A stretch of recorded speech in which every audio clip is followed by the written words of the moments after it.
Pathin ngày lụt na ho kidang ta ho ichan za de vin tuni dong phat ki paom ta mi dong hi hlom di ham katia hin tam ta hi ho in i hin zun khom the vin a hi le ki pa ka sa in tu jing ka hi phat sao ta loading ka tipon hi je chun achom theilam pena pathin thu sao lo pita khat hin sei do kanomin pathin thu hinga ikeman sa na dingowang idin pi dingowang bible chang mun khat ka dei cho hi le proverb bong som thum na chang se gi to chang git hi kisim le kanomin a hi ipi hi zong le pheng mai zako le som dani noya ana veo hitin pathin thu sim thaleu hen kanomi na hi keiman na hi nga thilni kathu me kathi ma sangin hiteni hi nei it pi hi helen thu zo ki sei le zo le nal kiti hi ka ko ma konin gam la ta tol mang zengin vai chat na hi hen hau na hi zong le nei pi dan keiman kane khop bep din neiwa zingin pathin na thu ibon chawa dingin atha bein phathe bu pi taw hen pathin nga somcha taw na hin mang ka te kapa wana na thu hing hi som chakhat thi hung ki mang khom diu ka hi vin na so pa nei din pin lang dunia hi pakai na lung sen na wanga na mi pa in athum thu cheng ni hi ipidinga athuma athum pa hi alung thim i tabang hi za hi chan ge ya hi thil thum ham ti holim ding ka hi vin na lagaw thinga nei umpi wa nei ki tho pi ding win ati san thinga i that to pa ei hu hing pu kapakai ji suminin ka thu min a hi amen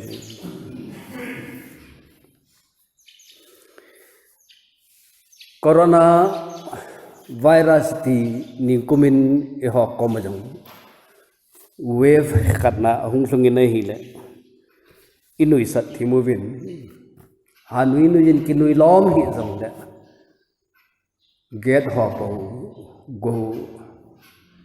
go thopo ikajawa kel kwat po isi mu vai hi le anui tampi ana omin abanin kumsang ni le som ni na khanin atha be in second wave ahung thungki ni na hi le so pite ho ni dangla yang inanui ho chu ana hitapon tu wangin mitam ta insunga hidonna ana su ta na hi ka sei nom chu vevin so pite ho hin kho kiti jong hi sot ta hi koi ha chatuna ton sona dam zo dinga sei thei lo na gama ki cheng hi bo ve ti pa chu thi thei kai ti pa chu i het no poi moi Manipurin India gam sung je nga jong gam dang sanga i ho north east lama ha boy jin i boy vin tunin jong hi chan gya total curfew ni something a hung ki phong do kiti hi phatna i vena hi le so pite ho ki chat om ta thil khat choi hi je mi bang khanin government hin sa kolam thu do la hi esu che chaw go no ham ti jong chu ngai dan khat ana nei mai yun te ni dang lain hi jong le hi lo hi dam theina kala a hoi ipi umam ti chu apha ipi mam ti je tunia hi ivet dingu kanomi na hi ei hon hi chu i boy pi jing la je vin so pite ho tu nai cha hapta masa chun nisim som le ni a jingka lam zan jingka mata lama tiu hite European gam kai ho zo si football ane ke che movin tunia ho in hung kai ho zo izaram khan ivet dingo kata sani na hi football ahung ke chep na wa evena hi le lungdan om ta khat chu final a hi ne a ki draw ta penalty a hat zo ki bet dinga hi la jin heading khat chu Italy zo hi football lama meili ho tu se hi le aphau bakhat aling bakhat cha ana hi win ye lang hi zong le ka sei nom chu hi cho zo chi che hi pon mi vom thum hon England lama dinga penalty apea goal a khum lo hi mi hemin ai lo le agam mi ten ana ha bui pi le jeng vi nei ki oi mo nan adim gam ta ven chu ti chun mi hem chu ana phun chel tan kitil khauna ana be helin a hi koi hi wa mi ti ale number 1 Marcus Rashford kum som ni le kum thu hin ama hin penalty che hin pe tan a hin khum ta pon a hi aza cha dan cho thi ta tu ana gel ai hi ze a cham chamin hin seng ka tang ani na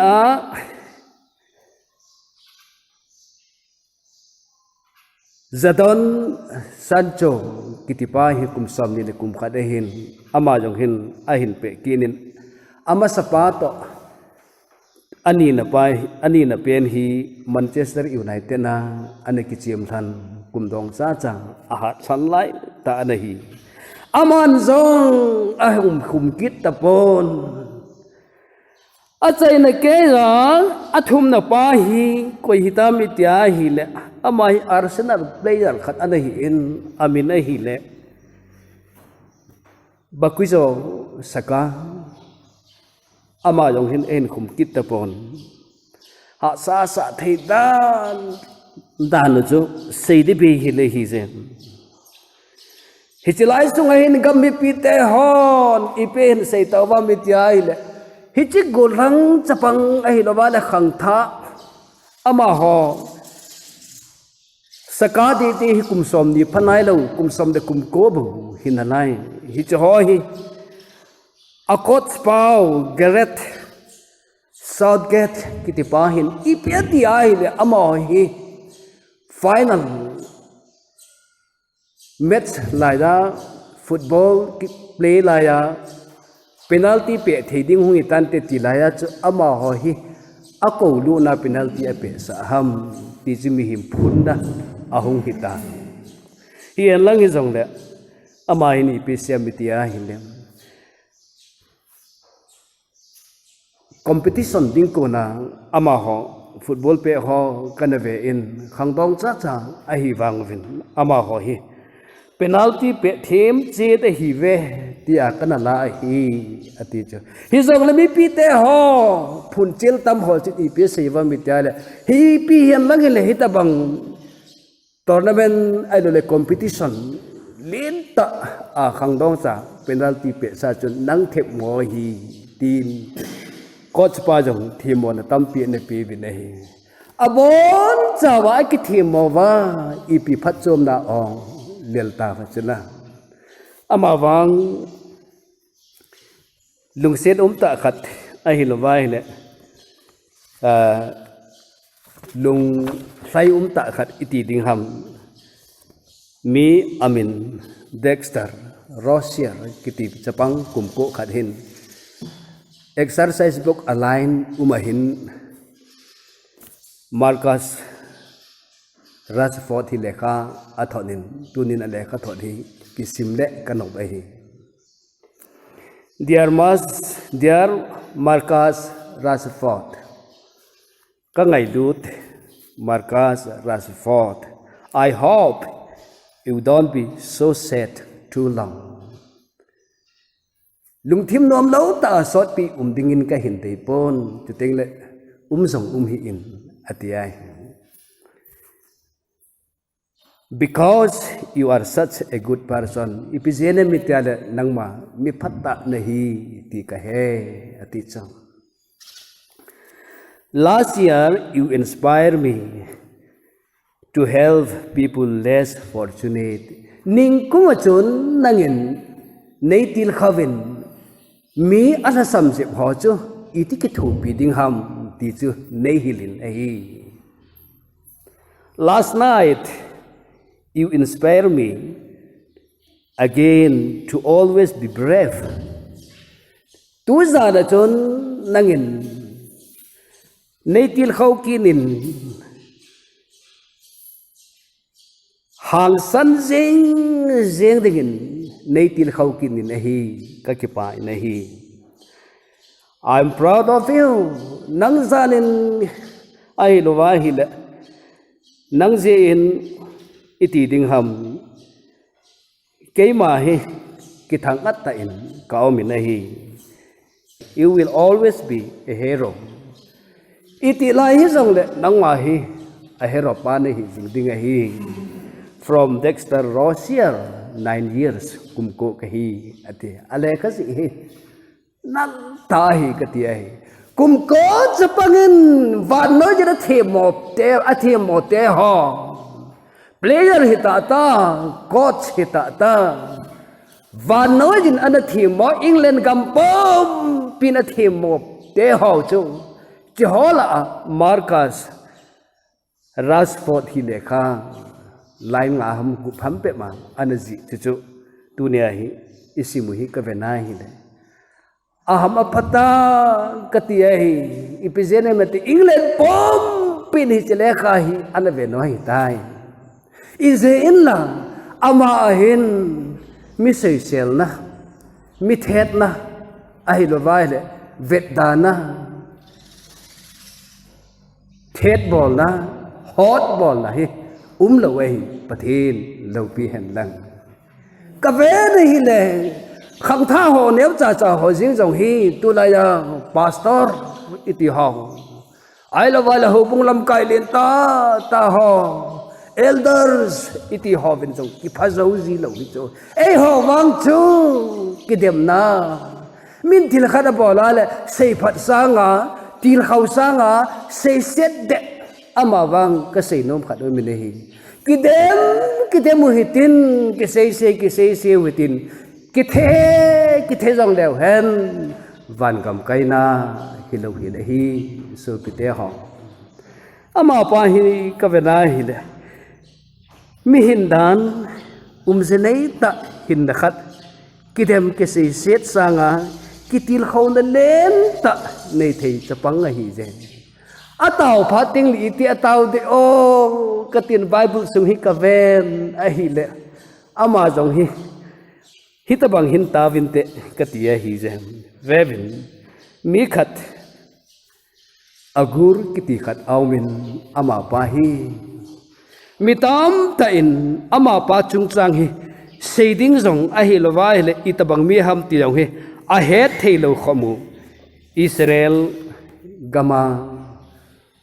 gamdang mi hungwa lu dinga mitam tai na gin mo pau anahi nahi ya chu gamdang mi khat Israel gamsunga hungwa duna Israel pathin ho khat hidingin ta san khat hidingin anata sanu vinahi anina ipi hita hen lang hi jong la hi chi pawang hi Hebrew mi hi poi ati kin nu chole kha them hon a thum na chu hi hen lang hi jong le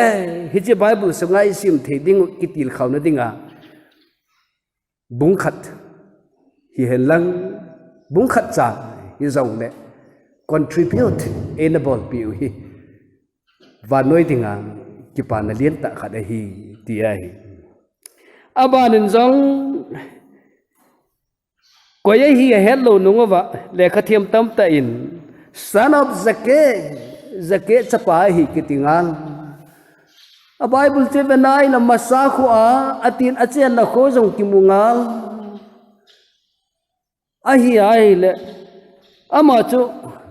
koi hi dem ti ki hol na lai lung don tai hi cha ho zo sila chun mi phabe min koi dang hi ponte chi pa hi Solomon ma chu hin te ki loi jong an na lai hi akidang na kidang ta ji e ipi helang hi jong le a chai le pe na de ka thim kanin anabul to danin zeki agur kitipa zeke chapa kitipa hi ina hi jong le ithel le ukal kiti hi ama student ho ama sikul chapang ho chuwang chu hin te ti hi anasi ne hi mi pa hin ipsm tu ni hin kiteng le ipi ham adin mun hi ga ve teu hi te Proverb thuchi bu ale kha sun thei mi mong hi dinga ta san na umam bel hi ti hi ka ngai tu na khanu min a hi ama hi ipi ham mi ti ai hi le di ta mong in koi zo se sangin kangol chung chu ne ati chu stupid than any other man ati ki de chu aming ol pen ka hi ati ai ni na ipese kinamiti ale mihem hinan herken thena jong kanai poi thumna china jong ka he khapon chuteng le mi theng pa koi ham ti jong ka he poi atikin nei lina vana koi kala hungkum tha ham jong ka he hi e angol ka hi atin I'm stupid ati tabang ati nan ati hinan angol tu thovinai ama wang hitabang amingola ki seipan thuchi lekha ji theiwang chu angol hi ponte ti jong chu lungthim sai ka na thei khat umnan te katia hi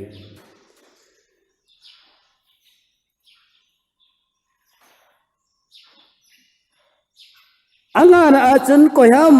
akut tuma hui alom chang pia ki choi thei hi zong chu ka he poi ati chu apon sila tui bem pila ki chun thei jong ka he poi je ati ki ni nei phatai ve na hi le lungdon ta kha de hi je vanoi le set pompi hi achaina among ge ja hi kon asima kon establish abol ham ti jong ka he pon chu teng le pathian chu kai ham mi theng pa chu koi ham ti jong ka he pon asapa jong ka he poi ati kit chu asapa jong hello angwala ngol hi le kilom ta lungdon ta mi pa khat thu i sei we hi tu nia hi supite ha pata ingai tu a hi le lungdon thau ba a hi jeng a hin la supite ho tu ni hin hichimi pa chu paka hinga pathin hinga atawin ataw na chu isim moi hi supite ho tu ni hin nang na taw ting le itina taw ji am nagama dinga na in sunga dinga na tawam a hi lo ngol hoi ta pi khada pi hi ei ho idam thene dingu ya thene dingu ham a hi lo wa hi le mi chu vu ma the dinga hi taw hi bam how sad dinga ita wa ham a hi lo wa le thil chom ma dinga taw hi bam ti hi tu ni hin ki dong hen lang hi le kano min nai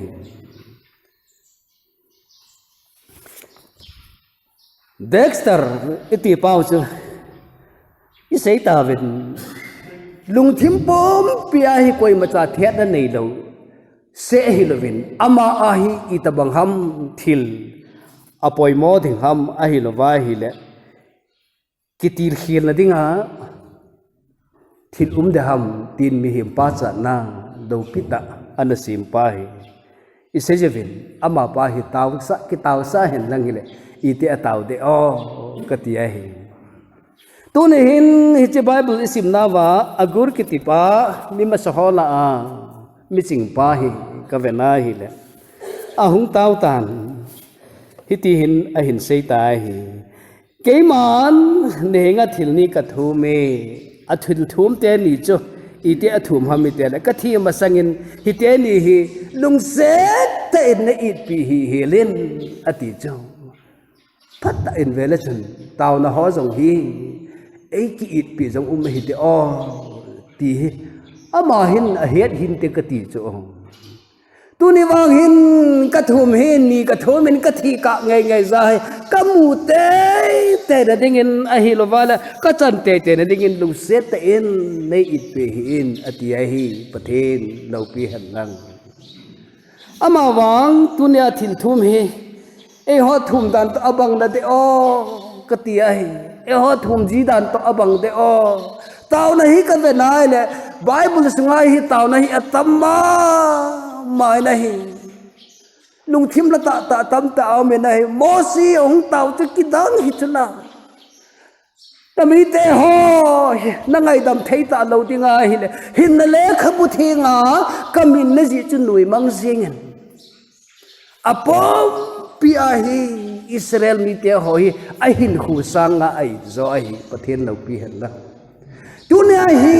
I ho bung hi I hin khu sang nga I in na am so pi te ho hi zong su gel do si angai ki ka ti cho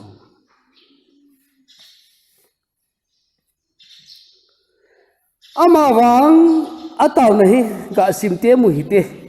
thu zo ki sei le zo le nal ki ti hi ka ko ma ko nin gam la pita in tol mang jingen hallelujah pathen lo pi hen lang và nói ya pathen na ngai nom lo pen tha cho zo thu nào igamu wa hi chi thu le thi chi thu te ni hi I hin pi wa tu ai ki wa ai hiu cho phát ta in ngai tu tang hi chi lo le na la thu zo ai lo le na la hi ki wa tu ki ne tu ki lem tu business hon zong abon aneu pe na luk mai tu hon zong ana dong tong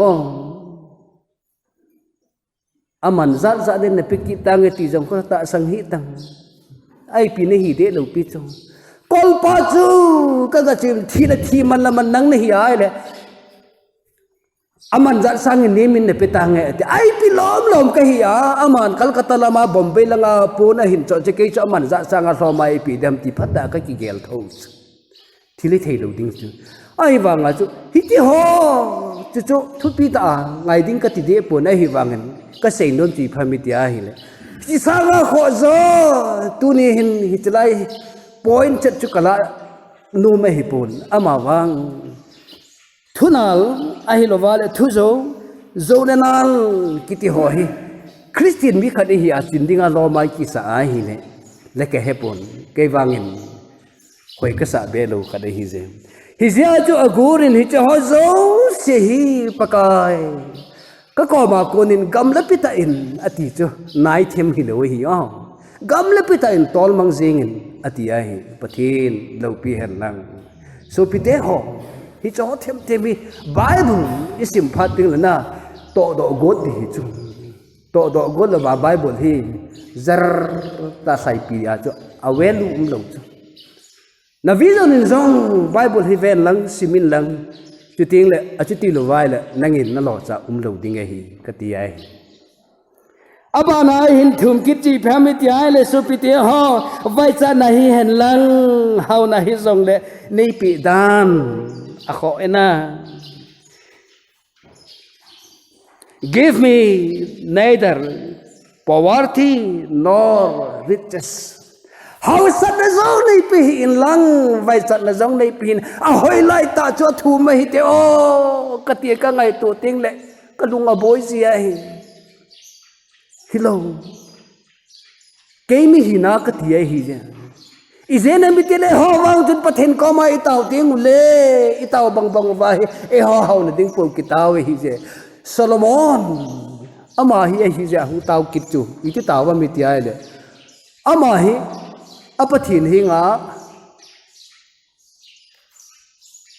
pathin dinga taw pa Solomon e ho wang chu itau ting le I pathin ko mo ba e ho dinga taw te hi ve hi ta banga chu taw na ho hi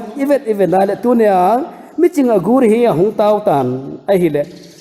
vai chan na hi hen hau sat na hi zong le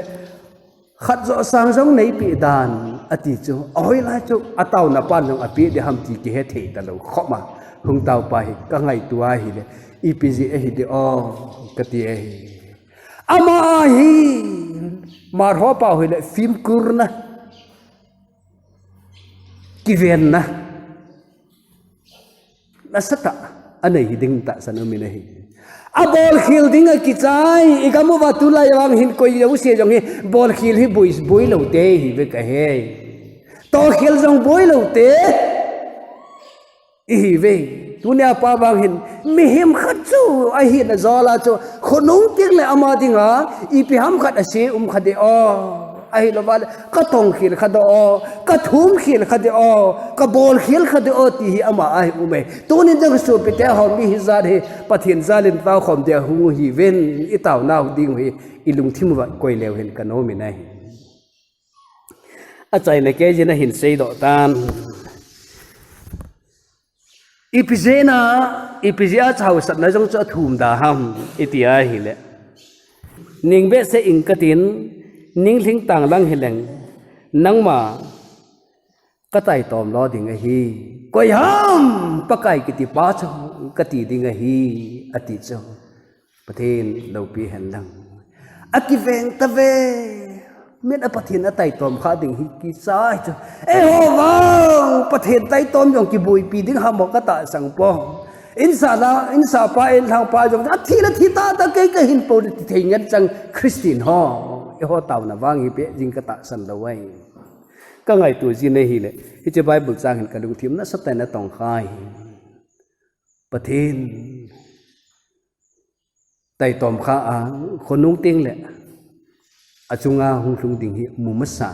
a hi e ho wang hina iphat lo yong ti da tang pathin jong hi e got thei ding a jong kita sang do mi him te hi kit cho a kho dan cho hiya chu ga se hi jong abana cho hausa na cha dei ta lo jong le vai chat na be chu dei le kilom ipidinga hausa na dei lo pan vai chat na be chu dei lo ham ti hi tu nin